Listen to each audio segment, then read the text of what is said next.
কৃষক ভাই নমস্কার। 2026 এক কৃষক প্রায় বয়স তার অনেকখানি, কিন্তু সে যে পরিশ্রম করে চলে যাচ্ছে মাঠে ঘাটে ধারণার বাহির। আপনাদেরকে সেই কৃষককে দেখাতে নিয়ে চলেছি, তাকে জিজ্ঞাসাবাদ করব সে কৃষক কী জন্য এত কষ্ট করছে, এখন কি পরিকল্পনা নিচ্ছেন, কি চাষ করবেন? এটা আমি পাট চাষ করব এখন 2026-এ আপনি পাট চাষ করবেন, তার জন্য পরিকল্পনা নিয়েছেন।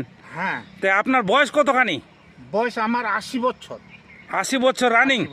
80 বছরে এইরকম যে সকাল থেকে সন্ধ্যা অবধি এত খাটনি করছেন, আপনার কি অসুবিধা হয় না? না, হয় না, সেটা ভগবানের দান। কোনো অসুবিধা হয় না। এই যে আমি কাজ করতেছি এই বয়সে, আর কাজ না করলে কিন্তু অসুবিধা কিন্তু আমার হচ্ছে, কিন্তু কাজ করেই আমার শরীরটাকে খুব ভালো বর্তমান এখন।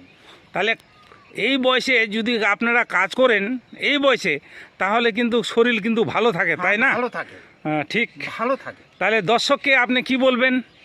আমি বলবো যে আমার মতো বয়সিক যারা বসে না থাকার থেকে আপনারা এইভাবে খাটুন, টুকটাক করে খাটেন, দেখবেন অসুখ বিয়াদি বিষ বেদনা সব কিছু চলে যাবে। কিন্তু খাটতে হবে, যদি আপনারা না খাটেন তাহলে কিন্তু হবে না। আমার মতো একটু কাজকর্ম করে যাও। ধন্যবাদ কৃষক ভাই আপনাকে।